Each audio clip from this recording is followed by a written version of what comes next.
Buddha, or Buddha Gautama, also known as Shakyamuni Buddha, was a great spiritual master from ancient India.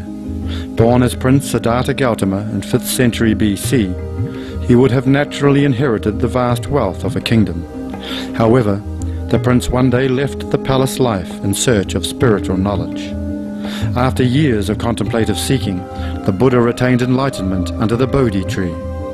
He then shared the merits of his practice by providing a method for other sentient beings to be freed from the cycle of death and rebirth. The rich treasury of Buddha's spiritual teachings on universal truths are studied and revered to this day for their deep wisdom and compassion. Today we would like to share with you the sage teachings of the Buddha, excerpts of Chapter 3 of the Sutra of the Lotus of the Wonderful Dharma, also known as the Lotus Sutra.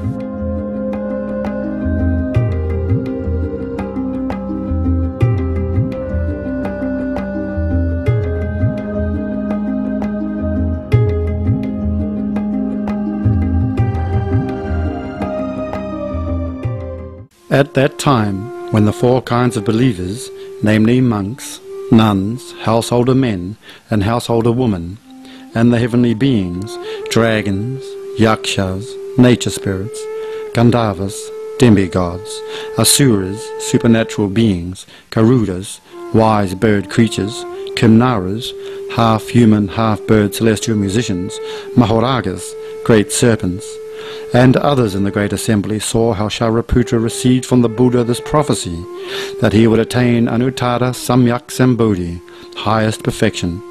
Their hearts were filled with great joy and danced without end. Each one removed the upper robe that he or she was wearing and presented it as an offering to the Buddha. Shakra Divanamindra, King Brahma, and the countless sons of gods likewise took their wonderful heavenly robes, heavenly Mandarava flowers and great Mandarava flowers, and offered them to the Buddha. The heavenly robes they had scattered remained suspended in the air and turned around and around of themselves. Heavenly beings made music 100, 1,000, 10,000 varieties, all at the same time in the midst of the air, raining down quantities of heavenly flowers and speaking these words. In the past at Varanasi, the Buddha first turned the wheel of the Dharma. Now he turns the wheel again, the wheel of the unsurpassed, the greatest Dharma of all. At that time the sons of gods, wishing to state their meaning once more, spoke in verse form, saying,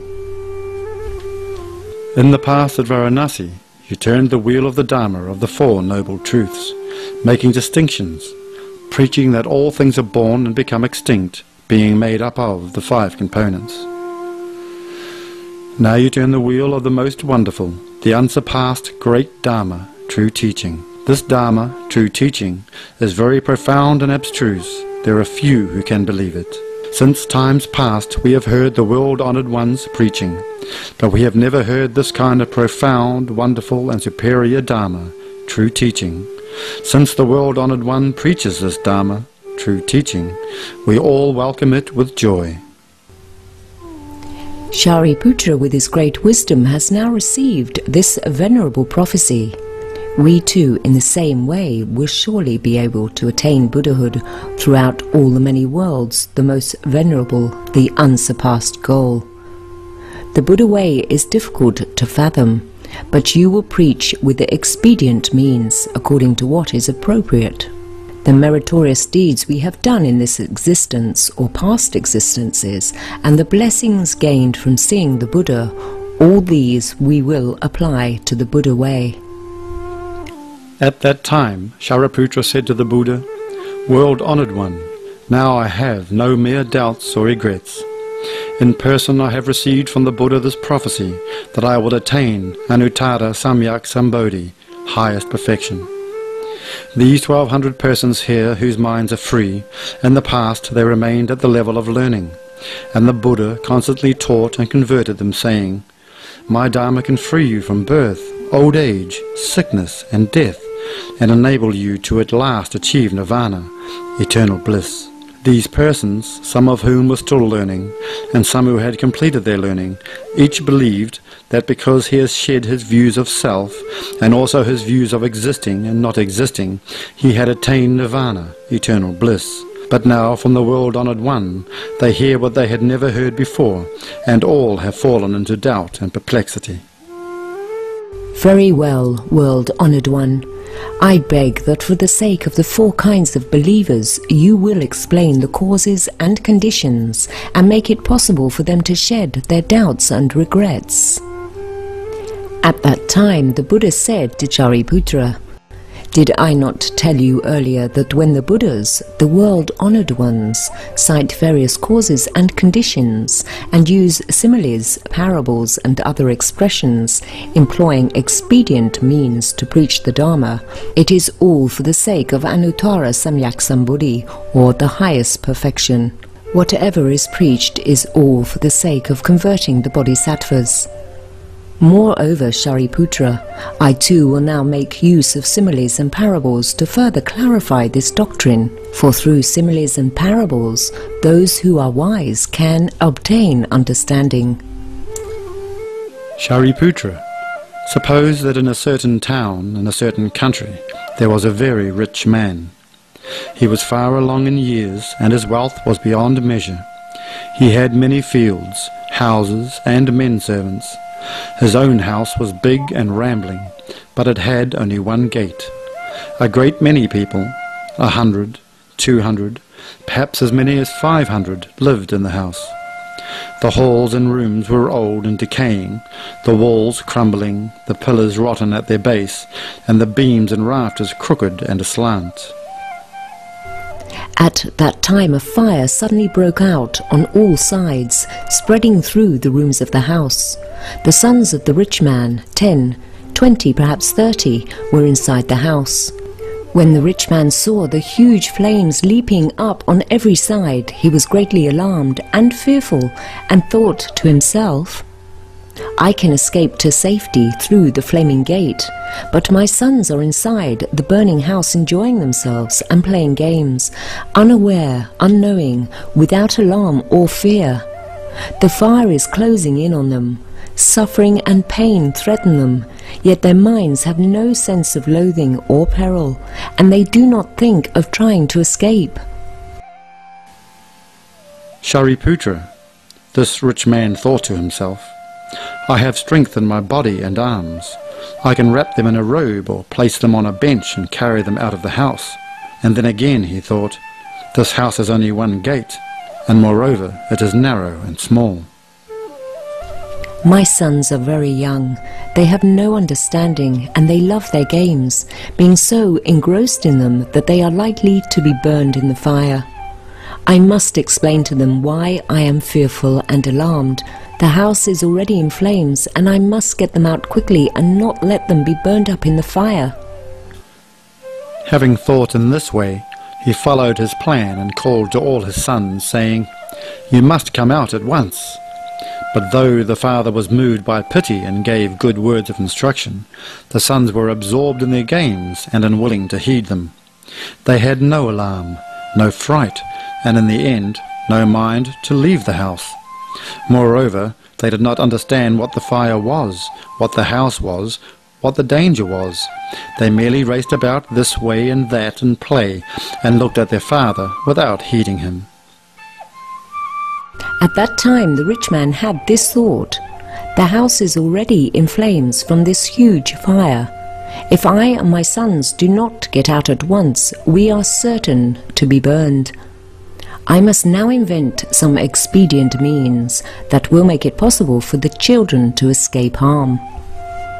The father understood his sons and knew what various toys and curious objects each child customarily liked and what would delight them. And so he said to them, "The kind of playthings you like are rare and hard to find. If you do not take them when you can, you will surely regret it later. For example, things like these goat carts, deer carts, and ox carts. They are outside the gate now where you can play with them. So you must come out of this burning house at once. Then whatever ones you want, I will give them all to you.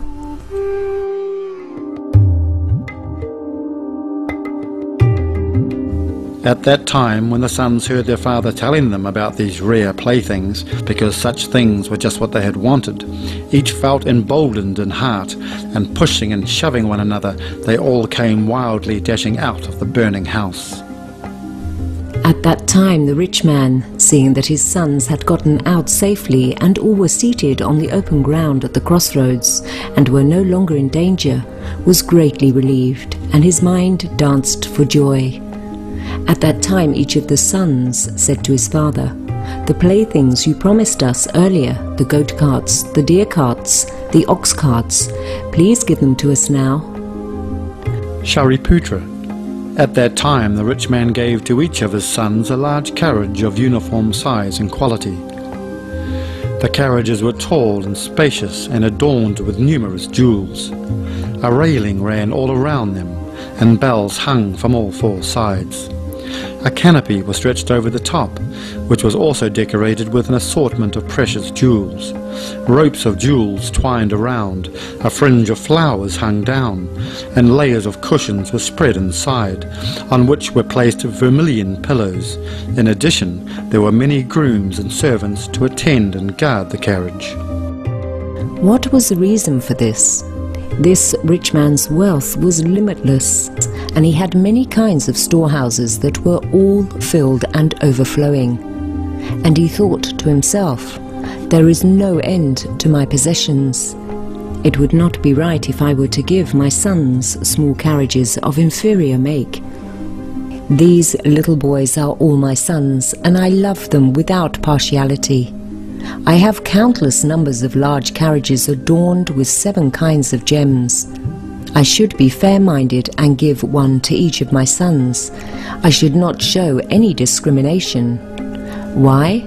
Because even if I distributed these possessions of mine to every person in the whole country, I would still not exhaust them, much less could I do so by giving them to my sons." At that time, each of the sons mounted his large carriage, gaining something he had never had before, something he had originally never expected. Shariputra, what do you think of this? When this rich man impartially handed out to his sons these big carriages adorned with rare jewels, was he guilty of falsehood or not? Shariputra said, "No, world-honored one. This rich man simply made it possible for his sons to escape the peril of fire and preserve their lives. He did not commit a falsehood. Why do I say this? Because if they were able to preserve their lives, then they had already obtained a plaything of sorts. And how much more so when, through an expedient means, they are rescued from that burning house?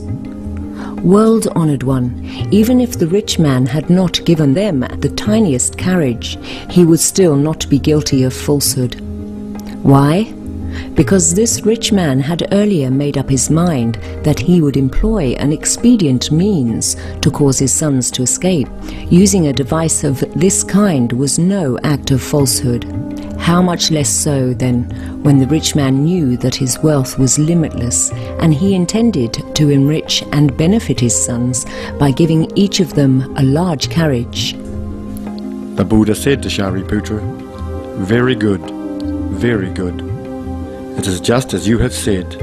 And Shariputra, the Tathagata is like this.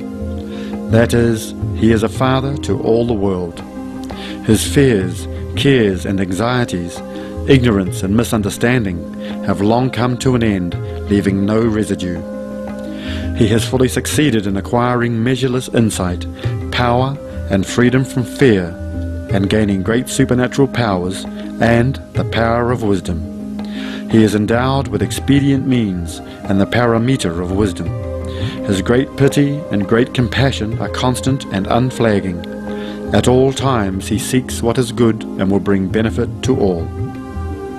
He is born into the threefold world, a burning house, rotten and old, in order to save living beings from the fires of birth, old age, sickness and death, care, suffering, stupidity, misunderstanding, and the 3 poisons, to teach and convert them and enable them to attain Anuttara Samyak Sambuddhi, or highest perfection.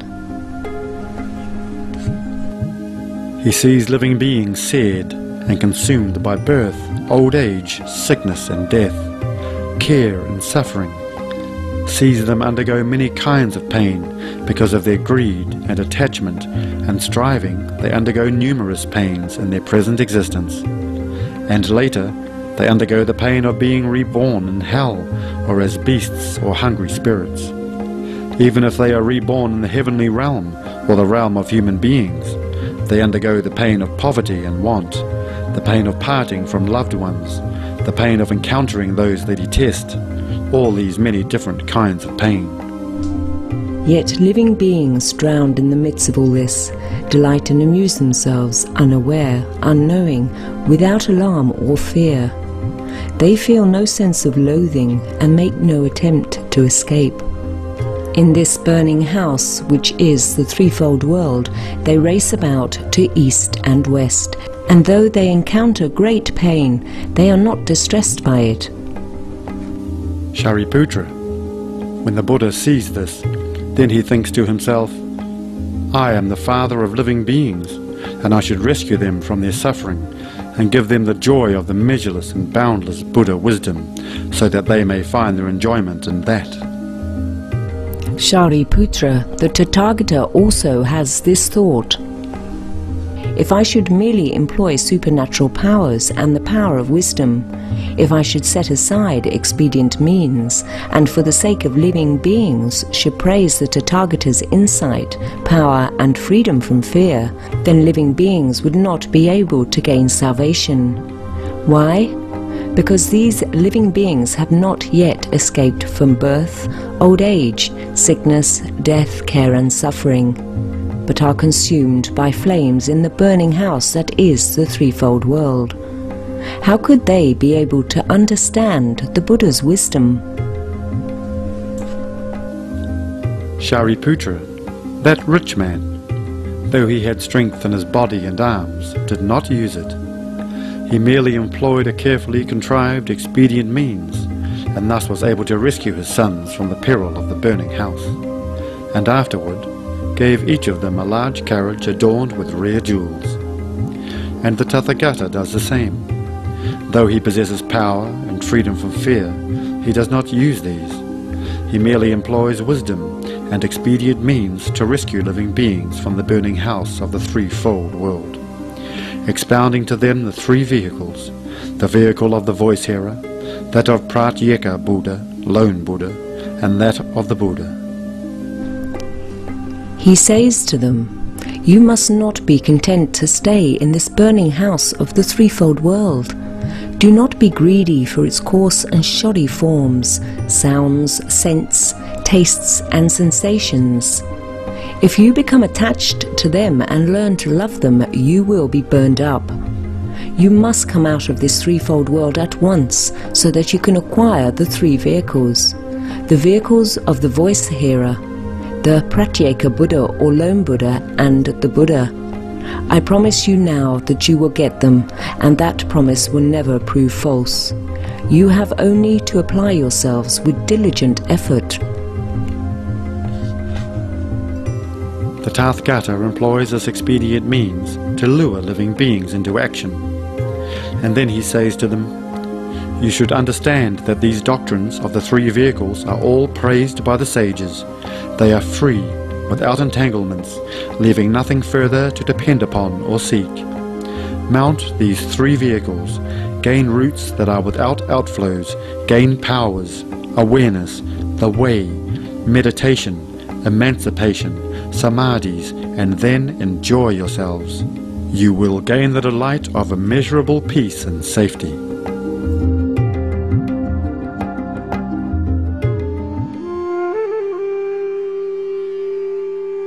Enlightened viewers, thank you for your gentle presence for today's episode of Between Master and Disciples.